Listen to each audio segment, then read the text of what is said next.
வணக்கம். நான் உங்கள் ஜெயா. இன்றைக்கி நம்ம இந்த வீடியோவில் வில்லியம் வில்பர்ஃபோர்ஸை பற்றி பார்க்கலாம் வாங்க. வில்லியம் வில்பர்ஃபோர்ஸ் வந்து ஒரு ஆன்டி ஸ்லேவரி மூமெண்ட்டோட லீடர். அது மாத்திரம் இல்லாமல் சென்ட்ரல் ஃபிகர். இவர் ஒரு பிரபலமான பிரிட்டிஷ் பாலிட்டிஷியன். அது மாத்திரம் இல்லாமல் ஃபிலந்த்ராபிஸ்ட்.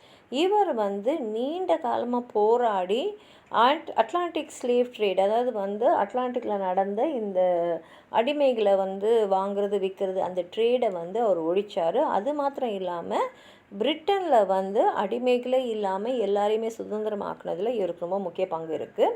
ஒரு ஹியூமனிடேரியனாக இவருடைய ஹானஸ்டி அந்த கமிட்மெண்ட்டுக்காக அவர் தன்னை முழுமையாக அர்ப்பணிச்சுக்கிட்டாரு.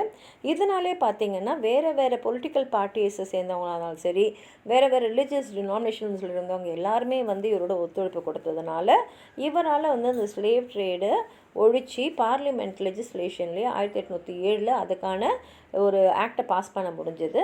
அது மாத்திரம் இல்லாமல் ஒரு 20 வருஷம் 2 டிகேட்ஸ் போராடி பிரிட்டன் முழுக்கவே அடிமைகள் இல்லாத ஒரு சமுதாயமாக இவர் உருவாக்குனார். இவரோட கீ அச்சீவ்மெண்ட்ஸ்ன்னு பார்த்தீங்கன்னா 1807 அபாலிஷன் ஆஃப் ஸ்லேவ் ட்ரேடு.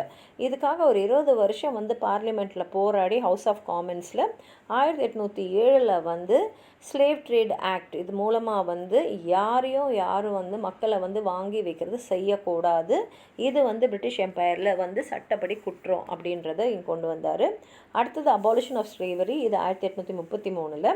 அதாவது வந்து அடிமைகளை வாங்கி வைக்கிறதே தவறுன்ற போது அடிமைகளே இல்லாத ஒரு சமுதாயத்தை உருவாக்கணுன்றதுக்காக இங்கிலாண்டில் அடிமைகளை இருக்கக்கூடாது அப்படின்றதுக்காக இவர் போராடி அவங்களுக்கும் விடுதலை வாங்கி கொடுத்தாரு.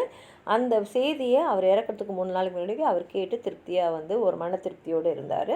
அடுத்தது சோஷியல் அண்ட் மாரல் ரிஃபார்மில் பார்த்திங்கன்னா இவர் வந்து ப்ரிவென்ஷன் ஆஃப் குவல்ட்டி டு அனிமல்ஸ்ன்னு சொல்லிட்டு RSPCA இந்த சொசைட்டியை வந்து இவர் கோஃபவுண்ட் பண்ணியிருக்காரு. அது மாத்திரம் இல்லாமல் ப்ரிசன் ரிஃபார்ம், ஃப்ரீ ஸ்கூல்ஸ், ஹாஸ்பிட்டல்ஸ்லாம் இவரோட பங்கு பெரும்பாலும் இருந்திருக்கு. இவாஞ்சலிக்கல் ஃபேத், இவர் வந்து 1880களில் இவாஞ்சலிக்கல் கிறிஸ்டியானிட்டி மேலே நம்பிக்கை வச்சு இவர் அதை வந்து தழுவிக்கிட்டார். அது மாத்திரம் இல்லாமல் அவர் வாழ்நாள் முழுக்க ஹியூமன் ரைட்ஸ் அண்ட் சேரிட்டிக்காக தான் போராடியிருக்காரு.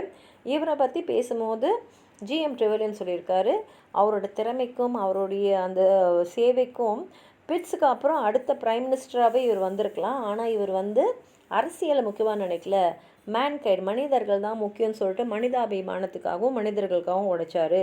அவரோட தியாகம்லாம் வந்து இன்றைக்கி அவர் பிரைம் மினிஸ்டர் ஆயிருந்தாலும் சரி அந்த அளவுக்கு புகழ் கிடச்சிருக்காது. ஆனால் அவர் செய்த சேவைகளால் நிலைச்ச புகழோடு நீண்டு அவர் மனதில் எல்லார் மனத்துலேயும் அவர் வாழ்ந்துட்டுருக்காரு அப்படின்னு வந்து சொல்லியிருக்காரு. உங்களுக்கு இவரை பற்றி ஏதாவது சொல்லணும்னு நினச்சிங்கன்னா கீழே இருக்கிற கமெண்ட் பாக்ஸில் எழுதுங்க. இந்த வீடியோ லைக் பண்ணுங்கள், உங்கள் ஃப்ரெண்ட்ஸோடு ஷேர் பண்ணுங்கள். சப்ஸ்கிரைப் பண்ணாதவங்களாம் ப்ளீஸ் சப்ஸ்கிரைப் பண்ணி சப்போர்ட் பண்ணுங்கள். நன்றி.